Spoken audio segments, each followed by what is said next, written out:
नमस्कार दोस्तों, आप सभी का स्वागत है आपके अपने YouTube channel Study with Ravi पर। दोस्तों, आज की इस क्लास में हम उत्तराखंड वीकली करंट अफेयर्स पढ़ने जा रहे हैं। फ्रेंड्स, इस वीक में जितने भी उत्तराखंड करंट अफेयर्स के इंपॉर्टेंट क्वेश्चंस बने हैं वह सभी हम अपनी इस क्लास में पढ़ेंगे।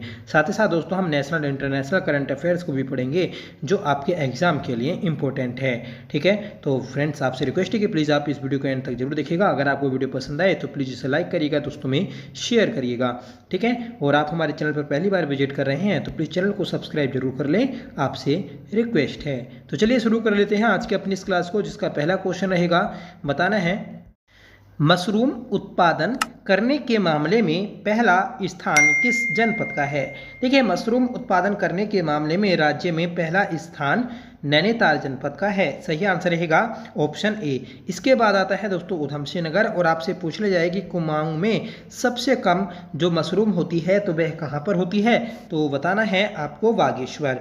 ठीक है, याद रखिएगा। अगला प्रश्न है, हाल ही में जारी प्रदर्शन grading index district PGID 2023-24 report में पहला स्थान किस जनपद का है, तो सही आंसर रहेगा ऑप्शन बी, देहरादून का। ठीक है, तो हाल ही में दोस्तों एक रिपोर्ट जारी की गई जो कि एक प्रदर्शन ग्रेडिंग इंडेक्स डिस्ट्रिक्ट रिपोर्ट है जो 2023-24 की है, तो इसमें पहला स्थान देहरादून का है। इस रिपोर्ट के अनुसार डिजिटल लर्निंग, कक्षा शिक्षण प्रक्रियाएं और शैक्षणिक परिणामों में देहरादून ने विशेष प्रगति की है। स्मार्ट क्लासेस, डिजिटल प्लेटफॉर्म और शिक्षकों के प्रशिक्षण कार्यक्रम इस सुधार के पीछे प्रमुख वजह रहे हैं। मतलब शिक्षा के क्षेत्र में दोस्तों देहरादून ने अच्छा कार्य किया है। ठीक है, जिस कारण इस रिपोर्ट में इसे पहला स्थान प्राप्त हुआ। अगला प्रश्न है, बताना है कि केंद्रीय शिक्षा मंत्रालय ने स्कूली शिक्षा का परफॉर्मेंस ग्रेडिंग इंडेक्स PGID जारी किया।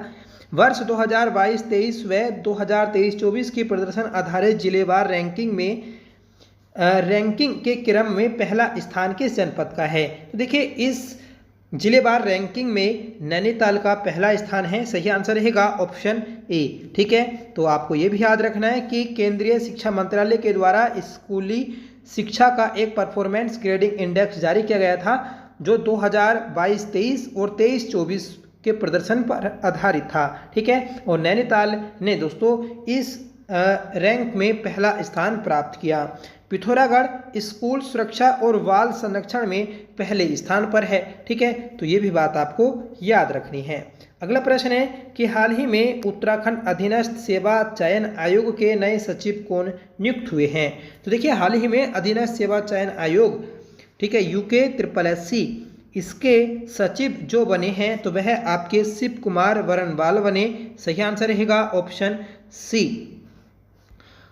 अगला प्रश्न है कि उत्तराखंड में आपदा मित्र योजना की तर्ज पर आपदा सखी योजना प्रारंभ की जाएगी। ठीक है, तो आपसे पूछ लिया जाएगा कि उत्तराखंड राज्य में आपदा मित्र योजना की तर्ज पर कौन सी योजना शुरू की गई, तो आपदा सखी योजना। इसके शुरू होने से महिला स्वयंसेवकों को आपदा से पूर्व चेतावनी, प्राथमिक चिकित्सा, राहत एवं बचाव कार्यों, मनोवैज्ञानिक सहायता आदि के लिए प्रशिक्षित किया जाएगा। यह योजना महिला सशक्तिकरण की दिशा में सहायक सिद्ध होने के साथ आपदा प्रबंधन में समाज की सक्रिय सहभागिता को और अधिक मजबूत एवं प्रभावी बनाएगी। ठीक है, तो ये बात आप याद रखिएगा, जो कि ये जो हमारी योजना है इम्पोर्टेंट है, पेपर में इसे पूछा जा सकता है। अगला प्रश्न है कि सुंदरलाल बहुगुणा प्रकृति एवं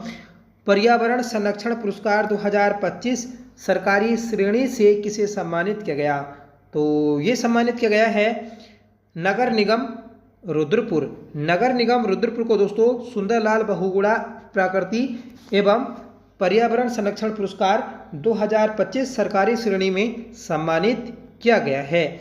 रुद्रपुर नगर निगम की स्थापना कब हुई, तो आपको बताना होगा 2013। 2013 में दोस्तों 3 नगर निगम बनी थी, एक रुद्रपुर, दूसरी काशीपुर और तीसरी दोस्तों रुड़की। ठीक है, देहरादून नगर पालिका ये राज्य की सबसे पहली नगर पालिका है जो 1998 में बनी थी और बाद में स्वतंत्र रूप से यह 2003 में बनाई गई थी। उसके बाद हरिद्वार और हल्द्वानी इन दोनों को 2011 में बनाया गया था, याद रखिएगा। और अल्मोड़ा को दोस्तों 31 अगस्त 2024 में बनाया गया, याद रखिएगा। और अल्मोड़ा के साथ पिथौरागढ़ को भी नगर निगम बनाया गया, ठीक है। 31 दिसंबर 2021 को जो नगर निगम बना तो वह दोस्तों श्रीनगर बना था, ठीक है। और कोटद्वार और ऋषिकेश जो नगर निगम बने तो ये दोनों दोस्तों 2017 में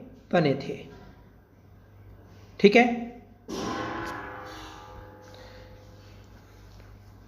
देखिए, सुंदरलाल बहुगुणा प्रकृति एवं पर्यावरण संरक्षण पुरस्कार 2025 ये सरकारी श्रेणी में रुद्रपुर नगर निगम को मिला और गैर सरकारी श्रेणी में विजय जड़धारी एवं श्री प्रताप सिंह पोखरियाल को मिला है। अगला प्रश्न है कि देहरादून में आयोजित राज्य सहायता मिशन के अंतर्गत 1 दिवसीय केंद्रीय कार्यशाला का आयोजन किसके सहयोग से किया गया था? तो ये किया गया दोस्तों नीति आयोग और उत्तराखंड राज्य सशक्तिकरण एवं परिवर्तन संस्थान सेतु के सहयोग से, ठीक है। तो ऑप्शन बी राइट रहेगा। याद रखेगा कि देहरादून में आयोजित किया गया था राज्य सहायता मिशन, ठीक है। तो राज्य सहायता mission SSM state support mission की पहली क्षेत्रीय कार्यशाला देहरादून में आयोजित की गई। इस कार्यशाला का आयोजन नीति आयोग ने उत्तराखंड सरकार के SETU state empowerment and transformation unit राज्य सशक्तिकरण एवं परिवर्तन संस्थान आयोग के सहयोग से किया गया। इसका उद्देश्य राज्य परिवर्तन संस्थानों के माध्यम से नीति आयोग तथा राज्यों केंद्र शासित प्रदेशों के बीच संरचित सहयोग को बढ़ावा देना है, ठीक है। संरक्षित सहयोग को बढ़ावा देना है। अगला प्रश्न है कि 20वां गवर्नर कप गोल्फ टूर्नामेंट 2025 में ग्रोस श्रेणी का विजेता कौन रहा है?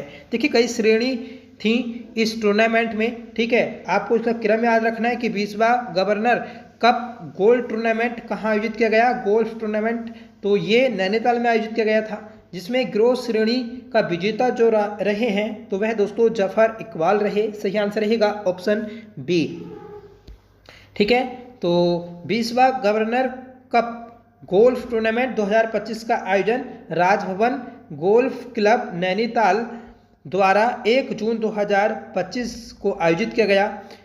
इस टूर्नामेंट का आयोजन 30 मई से 1 जून 2025 तक किया गया था, जिसमें 177 गोल्फ खिलाड़ियों ने भाग लिया। राजभवन गोल्फ कोर्स की स्थापना 1926 में की गई थी और यह दोस्तों 6700 से लेकर 7000 फीट की ऊंचाई पर स्थित है, ठीक है। महिला वर्ग में विजेता रही सृष्टि धन और ग्रोस श्रेणी में जफर इकबाल रहे, ठीक है। और फ्रेंड्स, नेट श्रेणी में जो विजेता हैं तो वह अमायरा बजाज हैं, ठीक है। और एमेच्योर श्रेणी में जो विजेता हैं तो वह समरथ चंद ठाकुर हैं, ठीक है। सुपर वेटरन ग्रोस श्रेणी में जो विजेता हैं तो वह कर्नल SC गुप्ता हैं, ठीक है। तो ये सभी श्रेणियां थी इस गोल्फ टूर्नामेंट की, जिसमें अलग अलग श्रेणी में अलग अलग विजेता रहे हैं। अगला प्रश्न है कि भारत की प्रथम राज्य स्तरीय योग नीति किस राज्य द्वारा वर्ष 2025 में लागू की गई? तो देखिए, ये अपने उत्तराखंड में लागू की गई है। सही आंसर रहेगा ऑप्शन ए। तो उत्तराखंड में राज्य स्तरीय योग नीति को लागू किया गया है 2025 में। और आपका 21 जून को अंतर्राष्ट्रीय योग दिवस भी आयोजित किया गया, ठीक है। और उत्तराखंड में राज्य स्तरीय योग दिवस का जो आयोजन हुआ था अंतर्राष्ट्रीय योग दिवस का, तो वह गैरसैंण चमोली में हुआ था, ठीक है। तो वर्ष 2025 में उत्तराखंड सरकार ने उत्तराखंड योग नीति 2025 की घोषणा की। यह देश की पहली राज्य स्तरीय योग नीति है। इसका उद्देश्य योग को आध्यात्मिक, शैक्षणिक, सामाजिक, आर्थिक व पर्यटन आधारित मॉडल के रूप में विकसित करना है। नीति योग नीति को राज्य कैबिनेट ने मंजूरी दे दी है। याद रखिएगा 2023 तक 5 नए योग हब स्थापित किए जाएंगे। 2026 तक सभी आयुष स्वास्थ्य केंद्रों में योग सेवाएं उपलब्ध कराई जाएंगी। ठीक है। जागेश्वर, मुक्तेश्वर, व्यास घाटी, टिहरी झील, कोलीटैक झील को प्रमुख योग हब के रूप में विकसित किया जाएगा। ठीक है, ये आप याद रखिएगा।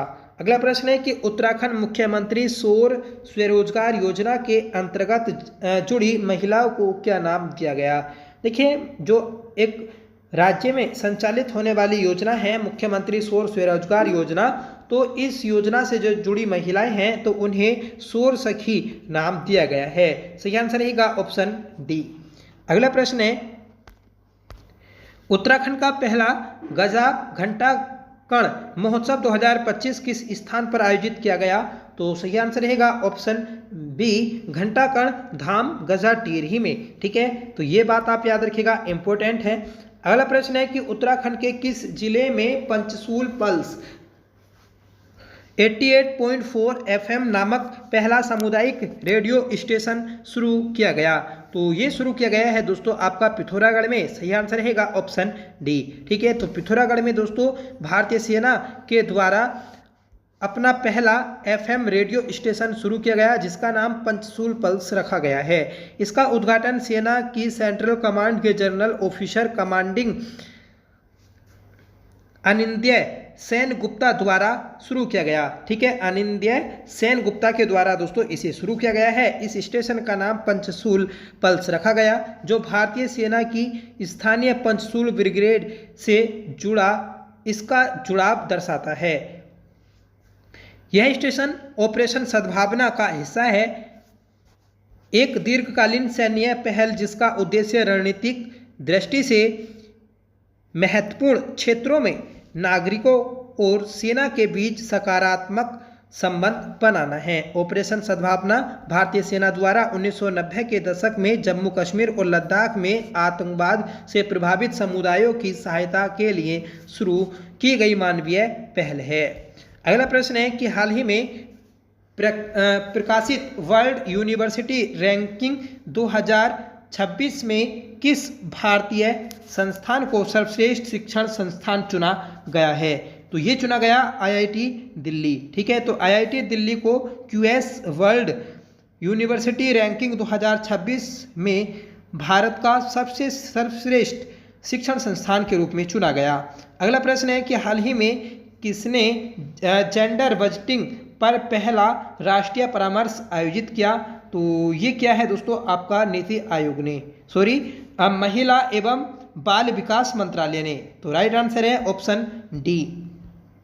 12वां प्रश्न है कि हाल ही में किसने अनुसूचित जनजाति के छात्रों को प्रशिक्षित करने के लिए जय हिंद योजना शुरू की है।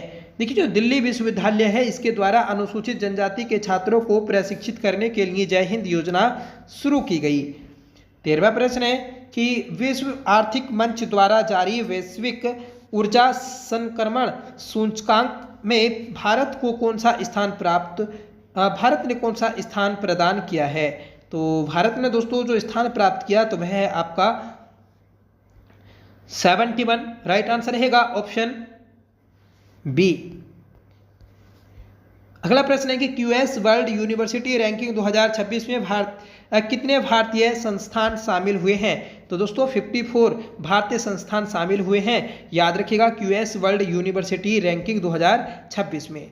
अगला प्रश्न है कि भारत सरकार ने किस राज्य के रेंडिया सिल्क और खासी हैंडलूम उत्पादों को भौगोलिक संकेत GI टैग प्रदान किया है। तो देखिए, ये जो प्रदान किए गए तो यह है आपके मेघालय राज्य के उत्पादों को किए गए हैं। सही आंसर रहेगा ऑप्शन डी। कौन कौन से हैं। तो दोस्तों रेंडिया सिल्क और खासी हैंडलूम।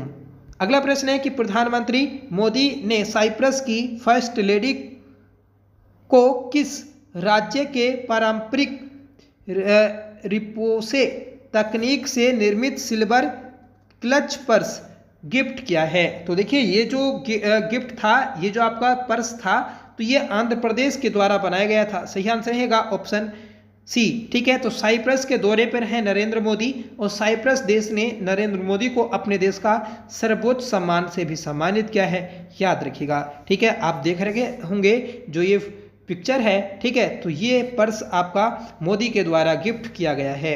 अगला प्रश्न है कि प्रतिवर्ष किस तारीख को विश्व शरणार्थी दिवस मनाया जाता है? तो विश्व शरणार्थी दिवस जो मनाया जाता है ये आपका 20 जून को मनाया गया। सही आंसर रहेगा ऑप्शन ए। 18 प्रश्न की निम्नलिखित में से किस पहल के तहत भारत ने हाल ही में ईरान में फंसे अपने भारतीय छात्रों को वापस लाने के लिए कार्यवाही शुरू की? तो देखिए ये एक ऑपरेशन है आपका ऑपरेशन सिंधु। ऑपरेशन सिंधु के तहत ईरान में फंसे भारतीयों को लाने के लिए भारत सरकार के द्वारा ये ऑपरेशन चलाया गया। अगला प्रश्न है कि प्रधानमंत्री ने कहाँ आयोजित G7 शिखर सम्मेलन के दौरान यूरोपीय परिषद के अध्यक्ष से वार्ता की है? तो देखिए G7 शिखर सम्मेलन का जो आयोजन किया गया 2025 में, ये कनाडा में किया गया, ठीक है। और यहाँ पर जो भारत की ओर से व्यक्ति शामिल हुए तो वह नरेंद्र मोदी शामिल हुए हैं, ये बात आप नोट करिएगा। अगला प्रश्न है कि निम्नलिखित में से किस देश ने इजराइल के विरुद्ध ऑपरेशन ट्रू प्रॉमिस के साथ जवाबदेही कार्यवाही शुरू की है? तो ये शुरू की दोस्तों ईरान के विरुद्ध, ठीक है। तो ईरान इजराइल के विरुद्ध शुरू की है ऑपरेशन ट्रू प्रॉमिस, ठीक है। आप रोज न्यूज़ सुनते होंगे कि ईरान और इजराइल के मध्य दोस्तों लगातार युद्ध चल रहा है, ठीक है। तो इसी कारण दोनों देशों के द्वारा अलग अलग प्रकार के ऑपरेशन चलाए गए और भारत के जो नागरिक थे ईरान में फंसे हुए तो उन्हें बचाने के लिए ऑपरेशन सिंधु चलाया गया भारत सरकार के द्वारा। अगला प्रश्न है कि हाल ही में किस राज्य में शिक्षा को बढ़ावा देने के लिए थिल्की बंदनम योजना शुरू की गई है? तो देखिए ये जो बंदनम योजना है तो ये आंध्र प्रदेश के द्वारा शुरू की गई। सही आंसर रहेगा ऑप्शन बी। अगला प्रश्न है कि हाल ही में रेल मंत्री अश्विनी वैष्णव ने कहाँ भारत के सबसे बड़े गति शक्ति कार्गो टर्मिनल का उद्घाटन किया है? तो ये किया दोस्तों नई दिल्ली में। सही आंसर रहेगा ऑप्शन बी, ठीक है। तो नई दिल्ली में इसका आयोजन किया गया है। अगला प्रश्न है कि हाल ही में किसके द्वारा आदिवासी सशक्तिकरण को बढ़ावा देने के लिए धरती आबा जन भागीदारी अभियान शुरू किया है? तो ये शुरू किया गया दोस्तों जनजातीय कार्यालय मंत्रालय के द्वारा, कार्य मंत्रालय के द्वारा, ठीक है, धरती आबा जन भागीदारी अभियान। अगला प्रश्न है कि निम्नलिखित में से भारत फ्रांस संयुक्त सैन्य अभ्यास शक्ति 2025 का कौन सा संस्करण 18 जून से आयोजित किया गया? तो यह आयोजित किया गया है दोस्तों 8वां संस्करण। सही याद रखना है आपको 8वां संस्करण, ठीक है। भारत और फ्रांस के मध्य होता है शक्ति अभ्यास। अगला प्रश्न है कि हाल ही में किस राज्य केंद्र शासित प्रदेश में कराईकल कार्निवल 2025 संपन्न हुआ है? तो कराईकल ये जो आपका कार्निवल है तो ये लद्दाख में आयोजित किया गया। सही आंसर रहेगा ऑप्शन बी। नेक्स्ट क्वेश्चन है कि निम्नलिखित में से किस तारीख को प्रतिवर्ष विश्व मरुस्थलीकरण और सूखा रोकथाम दिवस का आयोजन किया जाता है? तो ये आयोजित किया गया, ये आपका किया गया है 17 जून को, ठीक है। तो मरुस्थलीकरण रोकथाम के लिए 17 जून को ये दिवस मनाया जाता है। नेक्स्ट क्वेश्चन है कि हाल ही में किस शहर को यूनेस्को द्वारा क्रिएटिव सिटी ऑफ गैस्ट्रोनोमी के लिए चुना गया है? तो ये चुना गया दोस्तों लखनऊ को, ठीक है। तो लखनऊ को क्रिएटिव सिटी ऑफ गैस्ट्रोनोमी के रूप में यूनेस्को के द्वारा चुना गया। अगला प्रश्न है कि जून 2025 में किस राज्य के फैनी को भौगोलिक सांकेतांक टैग मिला है? तो देखिए जीआई टैग जो मिला फैनी को, तो ये फैनी कहाँ की है? ये आपकी गोवा की है। सही आंसर रहेगा ऑप्शन बी, ठीक है। तो जीआई टैग मिला है जो कि 10 साल का जीआई टैग होता है। 1999 में जीआई टैग अधिनियम आया था। अगला प्रश्न है कि हाल ही में किस देश ने ऑपरेशन राइजिंग लायन शुरू किया है? तो देखिए ऑपरेशन राइजिंग जो शुरू किया तो वह क्या है? इजराइल ने। सही आंसर रहेगा ऑप्शन ए। अगला प्रश्न है कि हाल ही में भारतीय तटरक्षक बल ने कहाँ अपतटीय सुरक्षा समन्वय समिति की 13वीं 137वीं बैठक की अध्यक्षता की। देखिए, भारतीय तट रक्षक बल ने एक समिति का आयोजन किया था जो कि 137वीं बैठक है। ठीक है, तो इसका जो आयोजन किया गया तो वह नई दिल्ली में किया गया। सही आंसर रहेगा ऑप्शन सी। ठीक है, तो ये थी आज की हमारी क्लास। आज की क्लास में हमने दोस्तों सभी महत्वपूर्ण प्रश्न किए हैं। ठीक है, ये सभी प्रश्न ऐसे हैं जो आपके एग्जाम में देखने को मिल सकते हैं। आज की इस क्लास का होमवर्क है कि प्रधानमंत्री ने कहा आयोजित G7 शिखर सम्मेलन के दौरान